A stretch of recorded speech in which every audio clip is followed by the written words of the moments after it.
अब हम डिस्कस करेंगे 2.7 status of viruses in classification. अब स्टेटस का मतलब है रुतबा, दर्जा या क्या जगह बनती है वायरस की इन क्लासिफिकेशन। जो हमने क्लासिफिकेशन सिस्टम पढ़ा था सारे ऑर्गेनिजम्स की डिवीजन का, उसके अंदर वायरसेस की जगह कहाँ थी। वायरसेस का हमने कहीं नाम नहीं सुना। अब यहाँ पे हम डिस्कस करेंगे कि क्यों नहीं सुना, ये होती क्या चीज़ है। सबसे पहले आप देखें, viruses are ultra microscopic creatures. एक होती है माइक्रोस्कोपिक क्रिएचर्स। आप देखें कि हम बैक्टीरिया, वायरस, और कुछ फंजाई, इनको हम अपनी आईज से नहीं देख सकते। हम इनको ऐसे बैठे नहीं देख सकते कि हमारी स्किन में कहाँ बैक्टीरिया है या कहाँ पे हमारी स्किन पे प्रोटिस्ट हैं। उनके लिए, इनको देखने के लिए हमें, सेल को देखने के लिए हमें माइक्रोस्कोप की ज़रूरत होती है। अब मैंने बात किया था कि सेल ऐसे ही है जैसे ईंटें मिलके घर बनाती हैं, सेल्स मिलके ऑर्गेनिजम्स, ऑर्गन्स बनाते हैं। लेकिन हमने अपने चैप्टर 1 डिस्कस करते हुए बात की थी कि सेल्स अगर ब्रिक्स होते हैं तो सेल्स भी तो किसी चीज़ से बने हैं ना। अब सेल्स जो होते हैं वो बेसिकली जैसे ईंटें हम कहते हैं, ईंटें, रेत, पानी, मिट्टी, इनको मिला के हम इक्वल रेशो, इक्वल कह रही हूँ, स्पेसिफिक रेशो में मिला के हम ईंटें बनाते हैं भट्टे पे। उसी तरह से सेल्स भी मुख्तलिफ ऑर्गेनेलिस से मिलके सेल्स बने हैं। ठीक है। अब सेल्स हमने देखा था, एक तो प्रोकैरियोटिक सेल्स होते हैं, वो होते हैं जिनमें मेम्ब्रेन बाउंड मतलब डबल चेक पॉइंट्स वाले न्यूक्लियस और ऑर्गेनेलिस नहीं होते। ठीक है। दूसरा हमने पढ़ा था यूकैरियोटिक सेल्स, इनमें प्रॉपर न्यूक्लियस होता है मेम्ब्रेन बाउंड और प्रॉपर ऑर्गेनेलिस होती हैं। ठीक है, वो हमारे पास होते हैं यूकैरियोटिक सेल्स। अब ये वायरसेस क्या हैं? वायरसेस अल्ट्रा माइक्रोस्कोपिक हैं। एक तो अल्ट्रा माइक्रोस्कोपिक वो चीज़ें जिनके लिए बहुत ही हाई डेफिनेशन, बहुत ही बारीकी से देखने वाला, सेल से भी ज़्यादा, हम जैसे सेल्स के अंदर देखते हैं ना, सेल्स जो होते हैं वो मुख्तलिफ प्रोटीन्स, जैसे हमने कहा था उनकी कवरिंग कुछ की प्रोटीन्स और कार्ब्स दोनों की बनी होती है, कुछ की सिर्फ प्रोटीन्स की बनी होती है, कुछ में फैट्स होती है। तो अंदर जो ऑर्गेनेलिज होती है ना, उनको देखने के लिए हमें और ज़्यादा क्लैरिटी वाला माइक्रोस्कोप चाहिए। ठीक है, वो होते हैं अल्ट्रा माइक्रोस्कोप। अब जो वायरसेस होते हैं वो भी इतने ही छोटे छोटे होते हैं, बल्कि इससे भी ज़्यादा छोटे होंगे। इस वजह से उनको सेल से ज़्यादा छोटे, सेल से भी ज़्यादा छोटे होते हैं वायरसेस। आप हिसाब लगाएं, उसके लिए हमें अल्ट्रा माइक्रोस्कोपिक क्रिएचर्स हैं, उसके लिए हमें अल्ट्रा माइक्रोस्कोप चाहिए, जो कि बहुत ही बारीक बीनी से हमें बहुत ही छोटे छोटे, सेल से भी छोटे ऑर्गेनिजम्स दिखा सके जो कि वायरसेस होते हैं। They are at the border line of living and non living. Border line क्या है? जैसे इंडिया पाकिस्तान का बॉर्डर, इंडियंस यहाँ नहीं आ सकते, पाकिस्तानी वहाँ नहीं जा सकते। ठीक है, इसी तरह से वो कहते हैं वायरसेस भी बॉर्डर की जो है, बॉर्डर लाइन है लिविंग और नॉन लिविंग के, वो बिल्कुल बॉर्डर पे हैं। वो ना पूरी तरह से एक, अब एक, अगर हम यहाँ पे बात करें बॉर्डर पे अगर कोई होता है तो वो ऐसे बंदे को कहेंगे बॉर्डर लाइन पे जो ना उस तरफ का है, इंडिया का है, ना पाकिस्तान का है, बीच में फंसा हुआ है। उस तरह से वायरसेस को भी हम कहते हैं कि ये बॉर्डर लाइन पे हैं, ये ना लिविंग है प्रॉपरली, ना ये नॉन लिविंग है। अब ऐसा क्यों है? दे आर ए सेलुलर, इनके पास कोई सेल ही नहीं है। अब लिविंग बींग्स के लिए हम कहते हैं cell are basic building blocks of living beings. ठीक है। अब जिनके पास सेल्स ही नहीं है, अब हम उनको लिविंग कैसे कह दें? अब हम उनको नॉन लिविंग की कैटेगरी में ही डालेंगे ना। They are acellular, they are not made of cells and do not have any organelles. ये बात होगी, ये वजह है कि हम इनको नॉन लिविंग की कैटेगरी में डालते हैं। लेकिन अगर हम वायरसेस का स्ट्रक्चर देखें तो they consist of nucleic acid. अब न्यूक्लिक एसिड क्या है? न्यूक्लिक एसिड हमने देखा था वो है बायोमोलिक्यूल्स में, हमने देखा था कार्बोहाइड्रेट्स, प्रोटीन्स, लिपिड्स और न्यूक्लिक एसिड्स होते हैं बायोमोलिक्यूल्स। ठीक है। अब इसके जो वायरसेस हैं वो बायोमोलिक्यूल का बना हुआ है, क्योंकि न्यूक्लिक एसिड एक बायोमोलिक्यूल है जिसमें हमारे अंदर हमारा जेनेटिक मैसेज, हमारा मतलब ये कि पेरेंट्स से ऑफस्प्रिंग तक इंफॉर्मेशन क्या जानी है, इस किस्म की सारी इंफॉर्मेशन मौजूद होती है न्यूक्लिक एसिड में। ठीक है। Viruses consist of nucleic acids. अब वो कहते हैं कि वायरसेस में न्यूक्लिक एसिड भी होता है। न्यूक्लिक एसिड की कितनी किस्में? दो, डीएनए, आरएनए। डीएनए के दो स्ट्रैंड्स होते हैं, डबल स्ट्रैंडेड होता है, ये बताता है कि कौन सी फीचर्स पेरेंट्स से ऑफस्प्रिंग में जाएंगे। और दूसरा होता है आरएनए। आरएनए की कई किस्में हैं, लेकिन ये आप इतना समझ लें कि ये प्रोटीन, कौन सी किस्म की प्रोटीन आगे सेल में बनेगी, उसका मैसेज लेके जाता है एक सेल से दूसरे सेल्स में। ठीक है, प्रोटीन की कंस्ट्रक्शन में बनाने में यूज होता है। Surrounded by protein coat. अब हमने 4 बायोमॉलिक्यूल्स पढ़े थे, carbohydrates, proteins, fat, nucleic acid. उसमें से 2 तो वायरसेस में है, न्यूक्लिक एसिड भी है और प्रोटीन कोट भी इसका होता है। इसकी बाहर की जो कवरिंग होती है, जैसे हमने कहा था कि सेल्स के अंदर सेल वॉल होती है, उस तरह से वायरसेस का कोट होता है, कोटिंग होती है। जो इसकी कोटिंग है वो सारी प्रोटीन की है। 2 बायोमॉलिक्यूल्स इसके पास मौजूद हैं। यही वजह है कि ये लिविंग बीइंग भी थोड़ा सा है और थोड़ा सा नॉन लिविंग बीइंग की कैटेगरी में भी आता है, क्योंकि ये है ए सेलुलर, लेकिन इसके स्ट्रक्चर में 2 बायोमॉलिक्यूल्स भी मौजूद हैं। ठीक है, अब आप देखें, they can not run metabolism. Metabolism क्या है? मेटाबॉलिज्म ये बेसिकली होता है कि हम जो खुराक इंजेस्ट, अब अगर मैं ह्यूमंस की एग्जांपल दूं, तो हम जो खुराक खाते हैं उस खुराक से हमें क्या चाहिए? ताकत चाहिए ना, न्यूट्रिएंट्स चाहिए, ताकत चाहिए। अब उस खुराक को जिसको हम खाते हैं उसको हम मेटाबोलाइज करते हैं, उसको हम ब्रेक डाउन करके अपने इस्तेमाल में लाते हैं, एनर्जी उसमें से, खाने में से सारी एनर्जी, सारे न्यूट्रिएंट्स निकालते हैं और जो वेस्ट प्रोडक्ट है उसको निकालते हैं। ये जो हम खाने से एनर्जी निकालते हैं, इसको सारी प्रोसेस को मेटाबॉलिज्म कहते हैं, कि हमने कितनी जल्दी खाने में से सारी एनर्जी निकाली और हमारी बॉडी ने यूटिलाइज की। ये मैं ह्यूमंस की एग्जांपल दी है ताकि आपको बेहतर समझ आए। फॉर द सिंथेसिस ऑफ, अब वो कहते हैं they can not run metabolism, ये खुद से एनर्जी नहीं ले सकते या बना सकते या खुद से ना इंजेस्ट कर सकते हैं, ना हेटरोट्रॉफ्स है, मतलब ये ना हेटरोट्रॉफ्स है ना ऑटोट्रॉफ्स है, ये दोनों कैटेगरीज में ही नहीं है, क्योंकि ना ये खुराक अगर इनके पास किसी की बनी आ भी जाए तो वो उसको मेटाबोलाइज ही नहीं कर सकते, उस खुराक से ताकत ही नहीं निकाल सकते।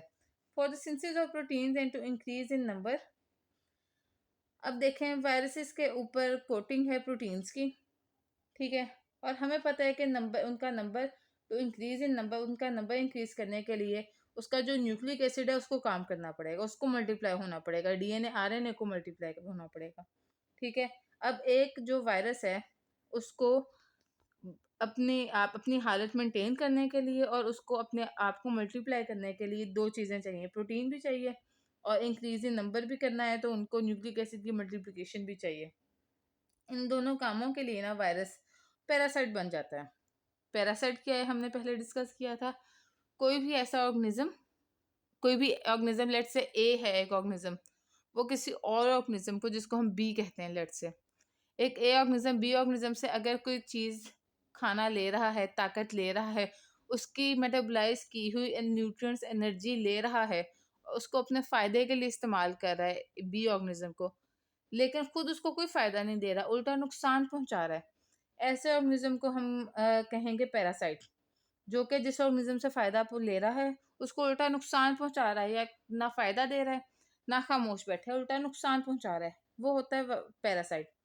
वायरसेस बिकम पैरासाइट इन ऑर्गेनिजम्स, जो ऑर्गेनिजम्स होते हैं, चाहे वो प्लांट हो, चाहे वो एनिमल्स हो, चाहे वो बैक्टीरिया हो, कोई भी लिविंग ऑर्गेनिज्म है ना हमारे पास, उसके ऊपर वायरसेस पैरासाइट बन के रहते हैं, उनको नुकसान पहुंचाते हैं, उनसे फ़ायदा लेते हैं और उल्टा नुकसान पहुंचाते हैं। वो क्या फ़ायदा लेते हैं? वो उनसे प्रोटीन सिंथेसिस में भी मदद लेते हैं, वो अपना नंबर मल्टीप्लाई करने में भी मदद लेते हैं, लेकिन उनको नुकसान पहुंचाते हैं। Viruses are not included in classification system, उनको किसी क्लासिफिकेशन में नहीं हमने डाला, because they lack any of the characteristics of three domain, ना उनके पास कोई सेल है, ना वो खुद मेटाबोलाइज कर सकते हैं। हमने बेसिक जो 2 कैटेगरीज थी वो हम हर ऑर्गेनिज्म का यही कहते थे ना क्लासिफिकेशन में, कि ये इधर प्रोकैरियोटिक यूकैरियोटिक है या यूनिसेलुलर मल्टीसेलुलर है।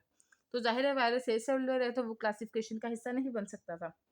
दूसरी हम बात करते थे कि ये ऑर्गेनिज्म ऑटोट्रॉफिक है कि हेटरोट्रॉफिक है। हेटरोट्रॉफिक है तो ये अपना फूड इंजेस्ट करता है या एब्जॉर्ब करता है, ठीक है। अब वायरस वो भी नहीं कर सकते, they can not run metabolism. इसका मतलब है कि वो किसी तौर पे भी इन दोनों कैटेगरीज में नहीं फॉल करते थे, इस वजह से उनको क्लासिफिकेशन सिस्टम में हमने नहीं डाला, because they lack any of the characteristics मतलब खसूसियात of the 3 domains of life. अब फिगर आप देखें, उसने आपको 2 एग्जांपल्स दी गई हैं वायरसेस की।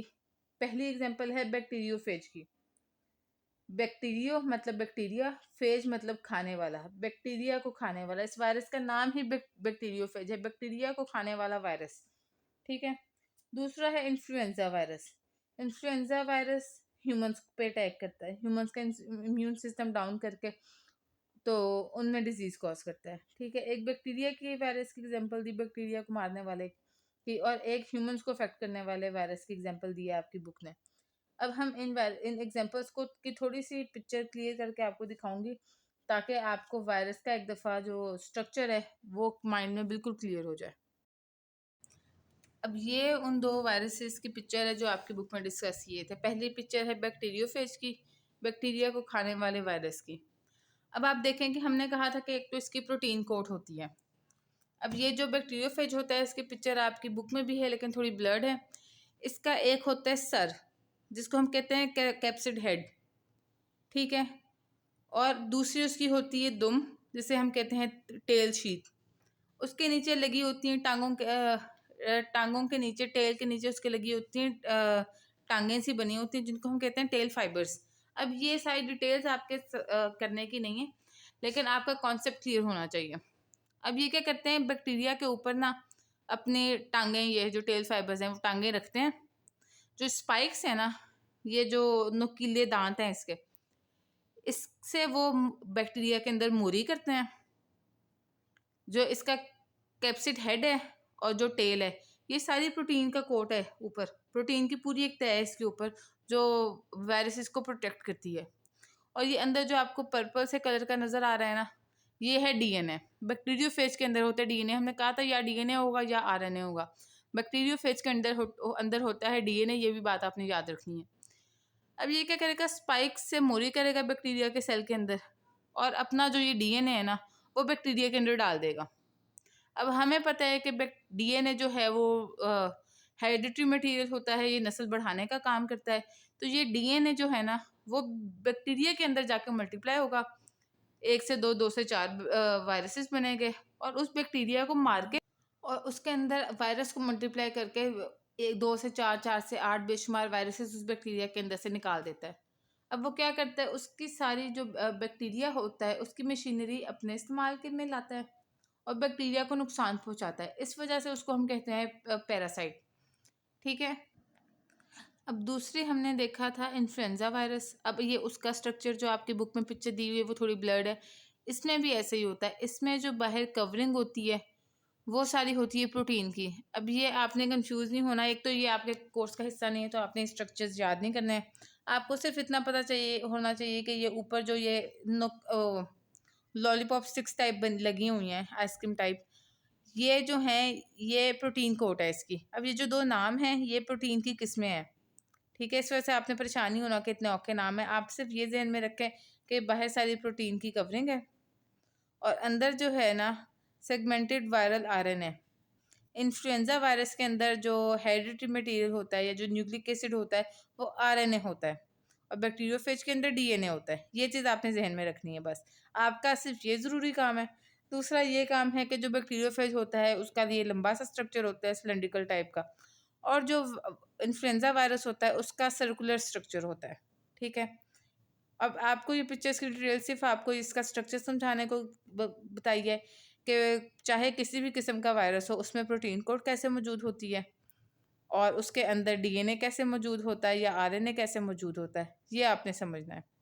ठीक है, अब हम नेक्स्ट चलते हैं। अब ये ब्लू बॉक्स आपकी बुक के अंदर है, इसमें उसने बात की है प्रायॉन्स और वायरॉइड्स की। ये दोनों ये ए सेलुलर पार्टिकल्स होते हैं और इनको क्लासिफिकेशन सिस्टम में इंक्लूड नहीं किया जाता। ये दो बातें इसकी वायरसेस जैसी हैं। ठीक है, अब नेक्स्ट वो जो बात करता है वो कहता है कि अब इसका जिक्र प्रायॉन्स और वायरॉइड्स का इसने सेपरेट क्यों किया, क्योंकि ये वायरस नहीं है। ठीक है, ये सेपरेट एंटिटीज़ हैं। Prions and viroids are acellular and are not included in classification system. ये दोनों बातें इनकी वायरस जैसी हैं, लेकिन जो इनमें आपस में फ़र्क है और वायरसेस से जो इनमें फ़र्क है वो इनके स्ट्रक्चर का है। अब हमने कहा था वायरस में प्रोटीन का कवरिंग होती है, अंदर न्यूक्लिक एसिड होता है, लेकिन प्रायॉन्स में सिर्फ प्रोटीन होता है। आपने इसके नाम से पी से याद रखते हैं, P for prions, P for proteins, के प्रायॉन्स में सिर्फ प्रोटीन्स होते हैं, सिर्फ प्रोटीन की बनी होते हैं प्रायॉन्स। इस वजह से ये वायरस नहीं होते हैं। और जो वायरॉइड्स होते हैं वो सिर्फ आरएनए के बने होते हैं, सर्कुलर आरएनए के। जो आरएनए हमें पता है स्ट्रैंड होता है, एक धागे की तरह होता है, उसी धागे को अगर हम सर्कल की फॉर्म में कर दें तो वो सर्कुलर आरएनए बन जाएगा। Viroids are composed of circular RNA only. Prions are made up of protein only. अब ये ओनली इंपॉर्टेंट है कि प्रायॉन्स सिर्फ प्रोटीन के बने हैं, वायरॉइड्स सिर्फ आरएनए के बने हैं, इस वजह से ये वायरसेस नहीं है। अब करते क्या है ये, both this particles cause infectious diseases in certain plants. ये दोनों ही कुछ प्लांट्स के अंदर बड़ी जानलेवा बीमारियां करते हैं, इन्फेक्शियस डिजीजेस करते हैं, और ये कैंसर का बायस भी बनते हैं। मतलब ये प्लांट्स में इन्फेक्शियस डिजीजेस भी करते हैं और ये कैंसर भी कॉज करते हैं। अब ये वायरस का टॉपिक भी शॉर्ट क्वेश्चंस आपसे उसका स्ट्रक्चर पूछा जा सकता है, आप एग्जांपल पूछी जा सकती है, डिस्क्रिप्टिव नोट पूछा जा सकता है। और ये प्रायॉन्स और वायरॉइड्स, ये पक्का इनका डिफरेंस ना, ये बहुत इंपॉर्टेंट शॉर्ट क्वेश्चन है। आप ये सारे पॉइंट्स लिखेंगे और ये जो इनके स्ट्रक्चर की कंपोजिशन का डिफरेंस है उसको आप हाईलाइट करेंगे ताकि एग्जामिनर को पता चले कि ये एक मेन डिफरेंस है। अब हम जो आपके पास चार्ट है उसको स्किप करके फिलहाल हम कोरोना वायरस को डिस्कस करेंगे ताकि वायरस का टॉपिक हमारा एक दफ़ा ख़त्म हो जाए। आपकी बुक ने कोरोना वायरस को बड़ा ही कॉम्प्लिकेट करके बॉक्स दिए, मैं आपको इस बॉक्स से नहीं करवा रही हूँ क्योंकि यहाँ पे आपने स्पेसिफिक हेडिंग्स इस बॉक्स के अंदर ऐड करनी है। स्पेसिफिक हेडिंग्स आपके ये बॉक्स ही सारा मैं स्लाइड्स में कॉपी करूँगी और उसमें हेडिंग्स की फॉर्म में आपको बताऊँगी कि आपको समझने में आसानी होगा कोरोना वायरस का क्वेश्चन कैसे अटेम्प्ट करना है। इसमें से बेसिकली छोटे छोटे शॉर्ट क्वेश्चंस काफ़ी सारे निकलेंगे और अगर लॉन्ग भी बनता है तो आपने उसको हेडिंग्स के साथ लिखना है। मैं आपको दिखाती हूँ हेडिंग्स कैसे हैं। सबसे पहले तो आपकी बुक लाइन लिखती है आइडेंटिफिकेशन की। कोरोना वायरस की पहली हेडिंग है आइडेंटिफिकेशन। कोरोना वायरस एक वायरस था जो कि 2019 में एंड में दिसंबर में 2019 के वुहान चाइना में आइडेंटिफाई हुआ था। अब ये एक पेंडेमिक की सूरत इख्तियार कर गया था। नेक्स्ट आपके पास हेडिंग है कंटेमिनेशन और स्प्रेड, या आपको इसके पेंडेमिक की भी हेडिंग दे सकते हैं। अब ये कैसे, ये एंडेमिक ENDEMIC एक वर्ड है, वो बीमारी जो किसी मखसूस इलाके में फैल जाए उसको एंडेमिक कहते हैं, ठीक है। और पेंडेमिक वो बीमारी है जो पूरी दुनिया में फैल जाए। अब कोरोना वायरस पेंडेमिक था क्योंकि पूरी दुनिया में फैला हुआ था, पूरी दुनिया में तबाही मचाई थी। इट कॉज द पेंडेमिक, वो बीमारी जो पूरी दुनिया में फैल जाए, of respiratory illness.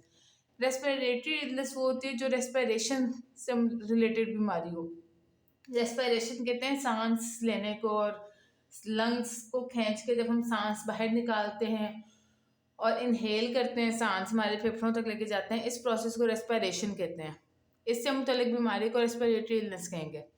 It cause the pandemic of respiratory illness, जिसका नाम हमने कोविड-19 रखा। The virus primarily spreads through respiratory droplets when an infected person coughs, sneezes, talks or breathes। अब ये होता क्या है, ये वायरस एक इंसान के अंदर मौजूद है, उसने खांसी की, उसकी जो कफ थी, उसके जो ये थूक निकलता है खांसी से, हमारे नाक से, ज़ुकाम से हमारे नाक से निकलता है, हम बोलते हैं, हमारी सांस से जिससे जो हम हवा निकालते हैं, वो एक एक चीज़ कंटेमिनेटेड होती है। अब हो, और ये चीज़ें जो हमारी नाक से और मुंह से निकलती है हवा या थूक जिसका ताल्लुक हमारे रेस्पिरेशन से होता है, ये सारे होते हैं रेस्पिरेटरी ड्रॉपलेट्स। वो ड्रॉपलेट्स, वो कतरे जो जिनका ताल्लुक रेस्पिरेशन से होता है हमारे, ठीक है। द वायरस प्राइमरीली मतलब खास तौर पे ज़्यादातर spreads to respiratory droplets when an infected person. एक ऐसा इंसान जिसको ये कोविड-19 था, उसने आपके पास खांसी की, ठीक है, थूक उसका इन्फेक्टेड होता है, छींका तो उसकी छांक से, छींक में जो नेजल ड्रॉपलेट्स होते हैं, नाक के जो ड्रॉपलेट्स होते हैं, वो भी रेस्पिरेटरी ड्रॉपलेट्स ही कहलाते हैं। ये जो आपकी छींक से आपका नाक बहता है, वो छींका, उसके नाक बहा, उसने बोला, उसका थूक निकला, या उसने इवन जो एक्सहेल की हवा वो भी, और या उसने सांस लिया तो वो आपकी हवा भी इन्फेक्टेड होती है। इन सबसे इन्फेक्शन अगले बंदे में फैल गई, आप पास खड़े भी हैं तो आपको इन्फेक्शन होगी। It can also spread by touching surfaces contaminated with virus. अगर एक इंसान है, वो इन्फेक्टेड है, उसको कोविड-19 है, उसने छींक मारी, मुंह के आगे हाथ रखा, ठीक है, रेस्पिरेटरी ड्रॉपलेट्स उसके हाथ पे लगे, वो हाथ उसने टेबल पे रखा, वो टेबल पे बैठा रहा, उठ के चला गया, कोई और बंदा आया, वो इन्फेक्टेड टेबल पे बैठा, हाथ रखे अपने, वही हाथ से उसने अपना मुंह साफ किया, आंख साफ की, तो वो रेस्पिरेटरी ड्रॉपलेट्स जो इन्फेक्टेड पर्सन के रह गए थे वो उस नॉर्मल इंसान तक चले गए।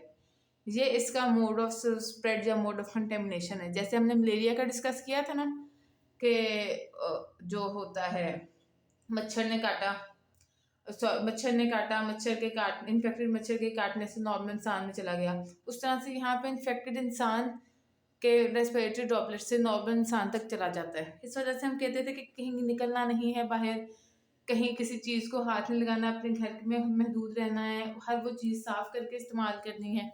ये इसी वजह से है क्योंकि टचिंग से और रेस्पिरेटरी ड्रॉपलेट्स दोनों से ये कंटेमिनेशन फैलती थी, ये बीमारी फैलती है। अब इसके सिम्टम्स क्या हैं, ये बड़ा एक इंपॉर्टेंट शॉर्ट क्वेश्चन बन सकता है। फीवर, बुखार, सबसे पहले तो जो जिसको ये कोविड-19 होता था उसको बुखार चढ़ना शुरू होता था, खांसी होती थी, सांस चढ़ता था, जिस्म में दर्द होती थी। बॉडी एक का मतलब यही है, एक का मतलब है दर्द, बॉडी एक, जिस्म में दर्द होना। फिर उसका स्मेल और टेस्ट की सेंसेशन, फीलिंग, ये सेंस ही खत्म हो जाती थी कि वो उसको जायका नहीं आता था खानों का, उसको स्मेल ही महसूस होती थी। गले में सोजिश हो जाना, सोर थ्रोट होता है गले की सोजिश, और हेडेक होता है सर का दर्द। एक जहाँ पे भी आएगा इसका मतलब है दर्द, बॉडी एक, जिस्म का दर्द, हेडेक, सर का दर्द। ठीक है, ये इसके सिम्टम्स हैं कोविड-19 के। उसके बाद ज़ाहिर है कॉम्प्लिकेशन से कॉम्प्लिकेशन होती जाती थी, बहुत ज़्यादा तेज़ बुखार, बहुत ज़्यादा गला सूज जाना, आप बिस्तर से उतर के एक कदम नहीं चल सकते, इतनी शॉर्टनेस ऑफ ब्रेथ हो जाती थी। और इवेंचुअली बहुत से लोगों की इस पेंडेमिक में डेथ हुई है। आप में से बहुत से बच्चे होंगे जिसकी कहीं ना कहीं हर फैमिली में आपके रिलेटिव में कोई ना कोई एक डेथ तो हुई ही थी। ये इस कदर फैली थी ये बीमारी। ठीक है, अब वल्नरेबल पॉपुलेशन कौन थी? वल्नरेबल पॉपुलेशन वो लोग जिनको इस बीमारी के होने से या इस बीमारी से मरने का ज़्यादा खतरा था, वो कौन थे? In some cases it can lead to severe respiratory problems especially in older and people with underlying health conditions. अब वो लोग जो बूढ़े थे, अब बूढ़े इंसान को तो वैसे ही सांस का मसला अक्सर को होता है, जिस्म दर्द रहता है, और उस इंसान को कोविड हो जाए जिसको पहले ही ये मसले थे, तो आप हिसाब लगाएंगे कितना शदीद उनको तकलीफ होती होगी।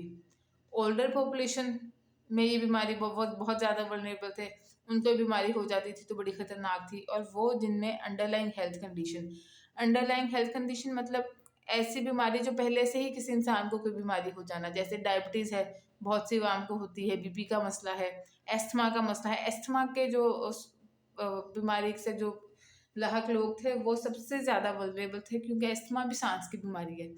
एक इंसान है, उसको ऑलरेडी सांस की बीमारी है, उसके ऊपर से उसको कोविड हो गया जो कि खुद एक सांस की बीमारी है, सांस की बीमारी से मुतलिक वायरस है, तो आप सोचें उसका हाल क्या होगा। तो बूढ़े लोग और वो जिनको पहले से ही अंडरलाइंग हेल्थ कंडीशन थी, पहले से ही कोई बीमारी उनमें मौजूद थी, वो लोग ज़्यादा वल्नरेबल थे। अब लास्ट हेडिंग जो है वो प्रिवेंशन की है। आपने प्रिवेंट कैसे करना है खुद को कोविड होने से? Wear a mask over nose, आपने देखा होगा किस कदर लोग हर टाइम मास्क लगा के घूमते थे to help prevent the spread of disease. नाक और अपना मुंह कवर रखने को हम मास्क लगा के घूमते थे। सैनिटाइजर्स का आपने सुना होगा, हर किसी के पास उस टाइम सैनिटाइजर होता था। हर कोई मतलब घर से बाहर ताज़ा हवा में एक सेकंड भी निकलता था आके हम हाथ धोते थे। अब हाथ धोने का टाइम डॉक्टर्स ने 20 सेकंड्स कहा था कि इस वायरस को ख़त्म करने के लिए आपने अपना हाथ कम से कम 20 सेकंड धोना है, और सैनिटाइज़र वो इस्तेमाल करना है जिसमें 60% एल्कोहल हो। ठीक है, इससे बीमारी से आप बच सकते हैं। अब यही वजह है कि आप सैनिटाइज़र लगाते थे साथ ही वो खुश्क हो जाता था, क्योंकि अल्कोहल बहुत ज़्यादा जल्दी वेपरेट हो जाती है, हवा का हिस्सा बन जाती है, बहुत ज़्यादा खुश्क हो जाती है। इसकी एग्जांपल है जो लड़कियां हैं, या शायद आपने अपनी मदर्स को या बहनों के पास देखे हों जो बॉयज़ हैं, नेल पॉलिश रिमूवर, वो 5 मिनट भी खुला रह जाए तो एक तो उसकी स्मेल भी हैंड सैनिटाइजर जैसी होती होगी आप अगर उसको स्मेल करें, और वो 5 मिनट भी खुला रह जाए नेल पॉलिश रिमूवर, तो वो फ़ौरन वेपरेट होता है क्योंकि वो अल्कोहल का बना होता है। ठीक है, इसी तरह जो नेल पॉलिश रिमूवर के लिए जो कॉटन बड से आते हैं वो भी अगर खुले रह जाएं तो वो बड़ी जल्दी ड्राई हो जाते हैं, कॉटन पेपर्स जो होते हैं। उसकी भी यही वजह है कि उसमें अल्कोहल होती है। ठीक है, और जो तीसरी हम प्रिवेंशन के लिए काम किया था वो था वैक्सीनेशन का। अब वो कहते हैं वैक्सीनेशन ने सबसे इम्पोर्टेंट रोल अदा किया था कोविड से बचने के लिए। Vaccine help immune system to recognise and fight the virus, reducing the severity of disease. अब ये क्या बात है, वैक्सीनेशन में हम पता है क्या करते हैं, वायरस हुआ ना, वायरस से कोई बीमारी है, हमने वो वायरस लिया, उसको वीक कर दिया, उसको कमज़ोर किया, ठीक है, उसको तकरीबन मतलब जैसे कहते हैं ना डेथ बेड पे होना, वो वायरस डेड बेड पे पहुंच गया, बिस्तर मर्ग पे पहुंच गया वो वायरस। वो इंतहाई नाजुक मरा हुआ, तकरीबन मरा हुआ वायरस हमने एक नॉर्मल इंसान में डाल दिया, ठीक है। उस नॉर्मल इंसान में वो मरा हुआ वायरस कोई एक दो सिम्टम कॉज करेगा ना, ज़्यादा तो बीमारी नहीं कर सकता एक मरता मराता वायरस। दो तीन सिम्टम्स ऐसे कॉज करेगा, थोड़ा सा बीमार करेगा, फिर वो वायरस जब मरेगा तो इंसान ठीक हो जाएगा। लेकिन आपकी बॉडी में, आपकी बॉडी को पता चल जाएगा कि अच्छा इस किस्म का भी वायरस है। हमने अपने जिस्म को, हमने अपने इम्यून सिस्टम ने, हमारे हमारे इम्यून सिस्टम होता है वो सिस्टम जो हमारे जिस्म को किसी फॉरेन पार्टिकल से, बैक्टीरिया, वायरस से बचाता है। हमारे इम्यून सिस्टम को पता चल गया इस तरह का कोई वायरस एग्जिस्ट करता है, इसने पहले हम पे अटैक किया था, अब हमने दोबारा नहीं इसको आने देना या हमारी बॉडी को कमज़ोर करने देना। ये प्रोसेस होता है वैक्सीनेशन का, ठीक है। अब आपने जो वैक्सीन्स आप से अक्सर ने लगवाई होंगी वैक्सीन्स, इसमें उन्होंने कमज़ोर किया हुआ कोरोना वायरस ही आप में इंजेक्ट किया था। उससे हमारे इम्यून सिस्टम को पता चल गया कि इस तरह का कोई वायरस नया आ गया है, हमने अपने जिस्म को बचाना है। फिर जब एक्चुअल वाला स्ट्रॉन्ग वाला वायरस ने हम में से किसी के जिस्म पे अटैक किया, तो हमारे फ़ौरन दिमाग को मैसेज पहुंचा कि अच्छा ये तो वही वायरस है जो पहले आया था, हमें पता है हमने इससे कैसे फ़ाइट करना है, ठीक है। क्योंकि हम पहले कमज़ोर, उस तरह के कमज़ोर वायरस को साथ फाइट कर चुके थे, हमें पता था ये किस तरह से बीमारी कॉज करता है। वो वायरस जब स्ट्रॉन्ग वायरस आया तो हमारे जिस्म ने बहुत ज़्यादा स्ट्रॉन्गली अपना दिफा किया, उस वायरस को मारा, ठीक है। और उसके मारने से जो सिवियरिटी थी बीमारी की, कुछ लोग हुए जो पहले से कमज़ोर थे उनमें, या जिनमें बहुत ज़्यादा स्ट्रॉन्ग वायरस आया, जो पहले से कमज़ोर थे, उनका इम्यून सिस्टम पहले ही वीक था, उन्होंने बहुत ज़्यादा सिवियरिटी से बच गए। और बहुत से लोग हैं जिनको कोविड वायरस होता था और उनको सिम्टम्स फील ही नहीं हुए, ठीक है। ये डिपेंड करता है, अगर कोई हट्टा कट्टा बंदा है 20-30 साल का, उसने वैक्सीनेशन लगवाई थी, उसको कोविड हुआ बाद में, उसने स्ट्रांगली फाइट किया, उसको एक आध सिम्टम हुआ, ठीक हो गया 2 दिन में। लेकिन वही अगर कोई 60-70 ईयर्स के बंदे ने खुद को वैक्सीन लगवाई, उसको दोबारा सही कोविड हुआ, तो वो उस 30 साल के बंदे की तरह तो नहीं ना उसका जिस्म फाइट कर सकता। लेकिन कुछ हद तक उसके जिस्म ने फाइट किया, वैक्सीनेशन ने कुछ हद तक उसको उस बीमारी से बचाया, उस बीमारी की शिद्दत से उसको बचाया। वो ठीक है, शायद 2 दिन की जगह 4 दिन में या हफ्ते में ठीक हुआ, लेकिन उसमें सिम्टम्स निस्बतन कम शो हुए। ये होती है वैक्सीनेशन। अब ये हमारे पास कोरोना वायरस का स्ट्रक्चर है। जैसे कि हमें इस वायरसेस के बारे में पता है, इसकी स्पाइक्स होती हैं जिससे ये हमारे ह्यूमंस के जिस्म पे आके बैठता है। उसके बाद इसके अंदर ये आरएनए होते हैं, डीएनए नहीं होता। हमने देखा था बैक्टीरियोफेज में डीएनए था, इन्फ्लुएंजा वायरस भी ह्यूमंस में डिजीज़ कॉज करता है, उसमें भी आरएनए था। कोरोना वायरस भी ह्यूमंस में डिजीज़ कॉज करता है, इसमें भी आरएनए होता है। देन इनके ऊपर एक एनवलप होता है जिसको हम कहते हैं प्रोटीन कोट, कवरिंग पूरी प्रोटीन की है, अंदर इसके आरएनए है। इससे ये दोनों वो फीचर्स पूरे करता है जो कि एक वायरस के होते हैं। देन आप देखें कि इसके अंदर छोटी छोटी मोरियाँ हैं जिनको उन्होंने मेम्ब्रेन्स कहा था, ये ओपन होती हैं, तो ये जो आरएनए है वो ह्यूमंस के अंदर जाकर मल्टीप्लाई होता है और ह्यूमंस की मशीनरी को अपने इस्तेमाल के लिए और ज़्यादा स्ट्रॉन्ग वायरसेस बनाने के लिए इस्तेमाल करता है, जिससे ह्यूमंस की अपनी बॉडी जिसम आहिस्ता आहिस्ता काम छोड़ जाता है, वीक होना शुरू हो जाता है, और वो उस वायरस के लिए काम करना शुरू कर देता है जो उस पर अटैक करता है। इस तरह से वायरस एक इंसान को बीमार करता है। ये हमने देखा है कि इसमें सारी खसूसियात एक टिपिकल वायरस वाली हैं, और ये कोरोना वायरस की कैटेगरी में आता है। अब ये हमारा वायरसेस वाला टॉपिक यहाँ पे ख़त्म होता है। हम आगे डिस्कस करेंगे वो चार्ट जिसमें आपके क्लासिफिकेशन को पूरा A to Z सारा उसने कवर किया है आपकी बुक ने। अब हम ये चार्ट डिस्कस करेंगे। ये चार्ट देखने में बहुत आपको मुश्किल लग रहा होगा, इसमें कोई भी ऐसी बात नहीं है जो आप पढ़ नहीं चुके या जो हमने डिस्कस नहीं कर ली। टेबल का नाम है characteristics of the domain and kingdoms of life. अब कैरेक्टरिस्टिक्स का मतलब है खसूसियात। हम देखेंगे डोमेन्स की, जो सबसे ऊपर आता है हमारी डिवीजन क्लासिफिकेशन में, और किंगडम जो कि दूसरे नंबर पे आता है। इनकी हम देखेंगे खसूसियात। सबसे पहले उसने ऊपर पहली हेडिंग है आपके पास डोमेन की। डोमेन आपको पता है हमारे पास 3 है, आर्किया, बैक्टीरिया, यूकैरिया। फिर आके हेडिंग आ जाती है किंगडम की, ठीक है। किंगडम आपको पता है हमारे पास 5 हैं। यहाँ पे क्योंकि इसने डिवाइड किया है आर्की और बैक्टीरिया को सेपरेट उसमें किया है डोमेन में, तो यहाँ पे 6 किंगडम्स आएंगे, ठीक है, क्योंकि आर्की और बैक्टीरिया को सेपरेट किंगडम्स बनाया है। वैसे तो हमने किंगडम मोनरा पढ़ा था, लेकिन जब हमने किंगडम डोमेन आर्की और डोमेन बैक्टीरिया देखा था, तब हमने कहा था कि इन दोनों के अपने अपने किंगडम बन चुके हैं। किंगडम्स हमारे पास 6 हैं। सबसे छोटे से सबसे पुराने से हमने शुरू करना है, ठीक है। आर्की बैक्टीरिया, यू बैक्टीरिया मतलब ट्रू बैक्टीरिया, फिर प्रोटिस्टा, फंजाई, प्लांटा एनिमिलिया, ठीक है। अब उसके बाद हम आ जाएंगे सेल टाइप पे। आपको पता है हमने 2 ही चीज़ें मेन देखी हैं हर एक में, एक सेल टाइप कि प्रोकैरियोटिक है कि यूकैरियोटिक है, ठीक है। उसके बाद फर्दर हमने डिटेल में देखा था सेल वॉल प्रेजेंट है, एब्सेंट है, मल्टीसेलुलर है, यूनिसेलुलर है, ठीक है। और दूसरा मोड ऑफ न्यूट्रिशन, यही चीज़ें हमने यहाँ पे डिस्कस करनी है। पहले हम देखेंगे सेल टाइप, कौन सा सेल ज़्यादा पुराना है। तो हमें पता है आर्की बैक्टीरिया और यू बैक्टीरिया ये दोनों पुराने हैं, तो ये प्रोकैरियोटिक सेल टाइप है। बाकी जो चारों हैं प्रोटिस्टा, फंजाई, प्लांटा एनिमिलिया, ये यूकैरियोटिक सेल टाइप है। अब जो पुराने थे हमने कहा था उसमें डबल चेक पॉइंट नहीं था न्यूक्लियर में, न्यूक्लियस के अंदर न्यूक्लियर एनवलप प्रेजेंट नहीं था। हमने न्यूक्लियर एनवलप को कहा था कि ये न्यूक्लियस के अंदर एक चेक पॉइंट की तरह है। वो पुराने सेल्स में प्रोकैरियोटिक सेल्स में एब्सेंट था, यूकैरियोटिक सेल्स में प्रेजेंट था। इसी वजह से हमने उनको यू मतलब ट्रू, कैरियोटिक मतलब ट्रू न्यूक्लियस वाले सेल्स कहा था। तो इसी से आपको पता होना चाहिए कि सेल टाइप के बाद आपने न्यूक्लियर एनवलप की बात करनी है, क्योंकि आपने प्रोकैरियोटिक और यूकैरियोटिक को जस्टिफाई करना है। न्यूक्लियर टाइप में आ जाएगा, प्रोकैरियोटिक में न्यूक्लियर एनवलप एब्सेंट होता है, यूकैरियोटिक में चारों में प्रेजेंट है। देन हम देखेंगे कि इनका सेल वॉल किस चीज़ से बना हुआ है, ठीक है। हमने कहा था कि इनके सेल वॉल में फ़र्क आ जाता है कंपोजिशन में। सबसे पहले तो हम देखेंगे आर्की बैक्टीरिया और यू बैक्टीरिया। अब हम देख रहे हैं कि आर्की बैक्टीरिया का जो सेल वॉल हमने पढ़ा था कि पॉलीपेप्टाइड्स, काफ़ी सारे पेप्टाइड्स के मिलने से, पोलीज मतलब ज़्यादा, पेप्टाइड्स होते हैं अमाइनो एसिड्स के मिलने से पेप्टाइड्स बनते हैं, ठीक है।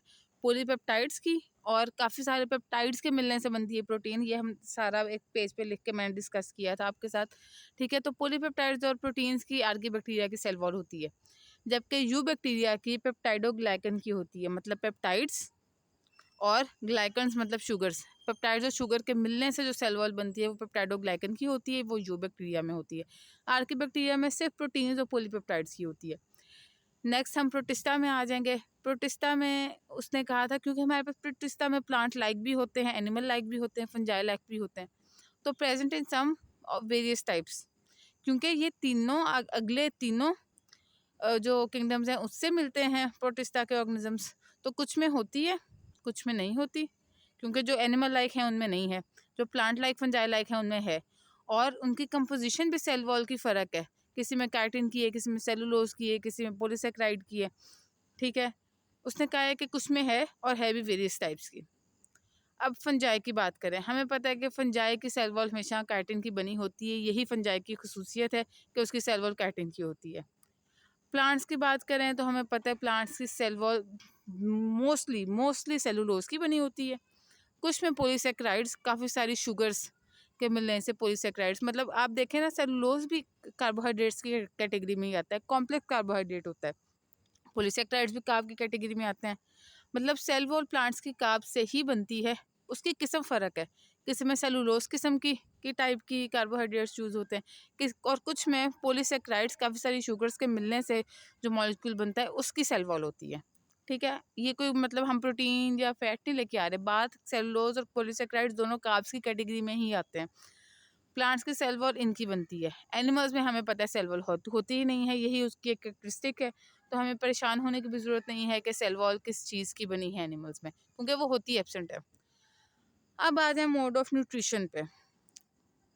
आर्की बैक्टीरिया, यू बैक्टीरिया का हमें पता है कि ऑटोट्रॉफ भी होते हैं, हेटरोट्रॉफ भी होते हैं, ठीक है। प्रोटिस्टा में हमें पता है ऑटोट्रॉफ भी होते हैं, हेटरोट्रॉफ भी होते हैं, और कॉम्बिनेशन भी होता है। हम मतलब हमने यूजिलीना का पढ़ा था कि दिन में ऑटोट्रॉफ होता है, रात में वो फोटोसिंथेसिस नहीं कर सकता तो हेटरोट्रॉफ हो जाता है, ठीक है। इस वजह से उसने लिखा है कॉम्बिनेशन, प्रोटिस्टा में कॉम्बिनेशन भी मौजूद है यूजिलीना टाइप ऑर्गेनिजम्स का। ये हमने क्लासिफिकेशन की बात करते हुए ये बात डिस्कस की थी। देन फंजाई में हमें पता है हेट्रोट्रॉफ्स होते हैं, खाना खुद नहीं बनाते, डिपेंड करते हैं, लेकिन एब्जॉर्ब करते हैं। प्लांट्स अपना खाना खुद बनाते हैं, ऑटोट्रॉफ्स होते हैं, और एनिमल्स अपना खाना अगेन बना हुआ लेते हैं, तो वो हेट्रोट्रॉफ्स होते हैं, लेकिन वो इंजेस्ट करते हैं, एब्जॉर्ब नहीं करते। मोड ऑफ न्यूट्रिशन हो गया। अब मल्टी सेलुलैरिटी, सेल्स किस तरह के मौजूद हैं। आपको पता है हमने आर्कीबैक्टीरिया, यूबैक्टीरिया की बात की थी कि मल्टी सेलुलर सेल्स नहीं होते, सारे के सारे आर्कीबैक्टीरिया, यूबैक्टीरिया सिंगल सेल पे मुश्तमिल होते हैं। इस वजह से मल्टी सेलुलैरिटी, ज़्यादा सारे सेल्स का प्रेजेंट होना एब्सेंट होता है, ज़्यादा सारे सेल्स नहीं होते, मल्टी सेलुलैरिटी एब्सेंट है इन ऑल। प्रोटिस्टा की ये बात मैंने आपको सेपरेटली तभी समझाई थी कि प्रोटिस्टा में, अब हम पुराने से नए की तरफ आ रहे हैं, तो पुराने ऑर्गेनिजम्स यूनिसेलुलर थे, सिंपल थे, मल्टी सेलुलैरिटी नहीं थी। फिर हम उससे एक स्टेप आगे आए प्रोटिस्टा पे, तो ज़्यादातर में मल्टी सेलुलैरिटी नहीं थी, कुछ में थी, absent in most, present in some. ठीक है, अब फंजाई पे आ जाएं, प्रोटिस्टा से एक स्टेप आगे आ जाएं, तो हम देखते हैं कि ज़्यादातर में मल्टी सेलुलैरिटी थी, प्रेजेंट इन मोस्ट, कुछ में नहीं थी, एब्सेंट इन सम। ठीक है, ये आपने देखना है कि जैसे जैसे हम मॉडर्न सेल की तरफ आ रहे हैं, वैसे वैसे मल्टी सेलुलैरिटी ज़्यादा होती जा रही है। ठीक है, पहले एब्सेंट थी, फिर कुछ में प्रेजेंट थी, प्रेजेंट इन सम, फिर और उसके बाद प्रेजेंट इन मोस्ट थी, ज़्यादातर में प्रेजेंट थी। फिर उसके बाद हम प्लांटे में भी आएंगे तो प्रेजेंट इन ऑल होगी, क्योंकि कॉम्प्लेक्स सेल्स होते हैं प्लांट्स के। एनिमल्स में भी आए तो भी मल्टी सेलुलैरिटी प्रेजेंट होती है, क्योंकि एनिमल सेल भी कॉम्प्लेक्स होता है। ठीक है, इस तरह से आपने मल्टी सेलुलैरिटी अपने जहन में रखनी है कि पुराने से नए की तरफ आते आते पहले एब्सेंट इन ऑल है, आखिरी दो में प्रेजेंट इन ऑल है। दरमियान वाले दो में क्योंकि अभी ट्रांजिशन का फेज चल रहा है, एब्सेंट से प्रेजेंट की तरफ जा रहे हैं, तो पहले कुछ में आएगी, फिर ज़्यादातर में आएगी, फिर प्रेजेंट इन ऑल होगी। तो आपने ये सीक्वेंस अपने जहन में रखना है। ओके, तो ये अब हमारा टॉपिक वायरस वाला भी ख़त्म हो रहा है। इसमें जो हमारे पास टेबल था वो भी हमने डिस्कस कर लिया है।